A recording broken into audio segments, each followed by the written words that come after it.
Pessoal, novamente aqui, outro videozinho agora, registrando um exemplo de um exercício, tá? Dessa vez eu vou fazer um exercício apenas porque o conceito é o mesmo. O mais importante é entender o conceito de máquina térmica, de refrigerador, as definições de primeira e segunda forma da segunda lei da termodinâmica. Tá? Então, em termos de exercícios, a gente não vai precisar gastar muito exemplo aqui. Então, esse primeiro caso, vamos lê-lo rapidamente.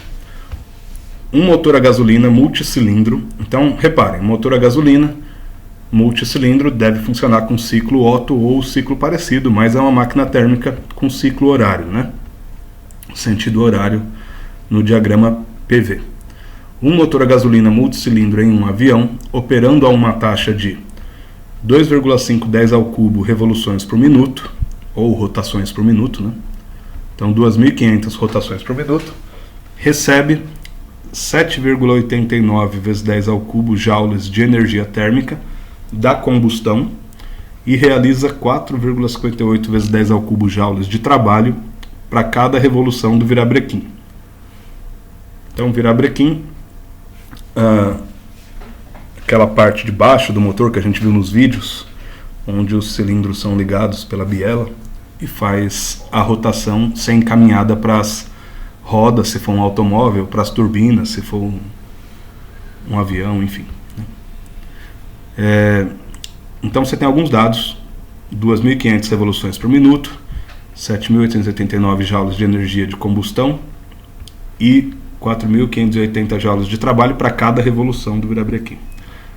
Pergunta A: quantos litros de combustível ele consome em uma hora de operação se o calor de combustão da gasolina é de 4,03 10 a 7 joules por litro?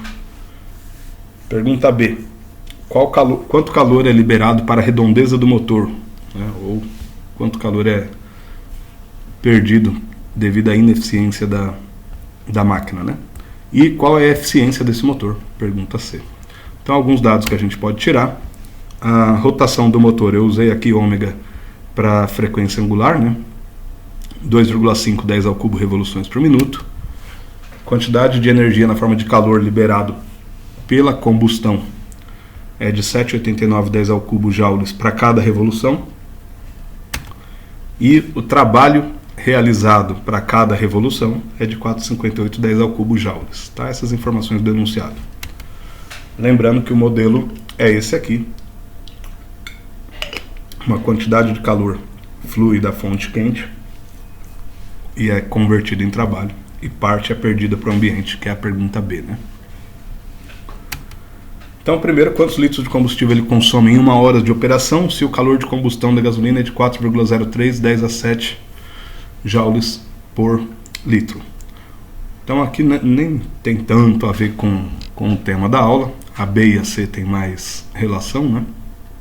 Que é mais uma análise dimensional, mas dá para a gente pensar assim, né? Em cada revolução do virabrequim são liberados pela combustão do combustível, da gasolina no caso, 7,89 vezes 10 ao cubo joules de calor. A rotação do motor é de 2,5 10 ao cubo revoluções por minuto. Então são liberados, se para cada revolução são liberados 7,89 e ele faz 2.500 revoluções por minuto, então a quantidade de calor é de 7,89 vezes 2,5, 10 ao cubo, que dá 19,7 vezes 10 a sexta joules por minuto. Então, como são 2.500 rotações por minuto, em cada rotação essa quantidade é um vezes o outro, né? Em uma hora são liberados, então, se aqui era por minuto, então em uma hora 60 minutos, 1,18 vezes 10 a nona joules por hora. E a pergunta é: quantos litros de combustível ele consome em uma hora, né? Aqui a gente tem a energia liberada pela combustão do combustível em uma hora. Então, como o calor de combustão é de 4,03 10 a sétima joules por litro, então repara o que a gente tem. quantidade de energia 1,18 a nona joules por hora, e cada litro de combustível libera 4,03 a sétima joule.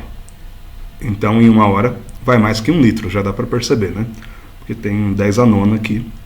Então, se divide um pelo outro, a gente tem o volume joule por hora e joule por litro, sobra litro por hora, né? Então, 1,18 a nona joules por hora, sendo que cada litro tem 4 vezes 10 a sétima joule, então dá 29 litros de combustível por hora. Aqui é o consumo por tempo desse avião. Agora, pergunta B. Quanto calor é liberado para a redondeza no motor? Aí uma aplicação direta da segunda lei da termodinâmica para máquinas térmicas. A gente sabe que em cada revolução tem essa quantidade de calor liberada pelo corpo quente, ou seja, o combustível em combustão, e esse trabalho realizado por o virabrequim. Então, como a quantidade de calor liberada pela fonte quente, parte é convertida em trabalho, parte é perdida para o ambiente, esse QF então dá QQ menos W, né? Que é 3,31 10 ao cubo joules por revolução. Ou, se quiser fazer por hora, também 4,96 10 a oitava joules por hora. Beleza? Então é perdido essa quantidade de calor por hora, essa quantidade de energia na forma de calor por hora para o ambiente nesse sistema aqui. Por fim, qual a eficiência desse motor? Então a gente já viu que perde um monte de calor para o ambiente. A gente sabe que eficiência é a relação entre quantidade de trabalho realizado pelo sistema dividido pela quantidade de calor liberada por ele no início. Então a gente tem que a eficiência desse motor é de 58%. Perfeito? Então eu peguei um exemplo só porque é tudo muito parecido. Nesse caso, o mais importante é entender os conceitos dessa aula, então espero que vocês tenham compreendido. Bons estudos aí e cuidem-se.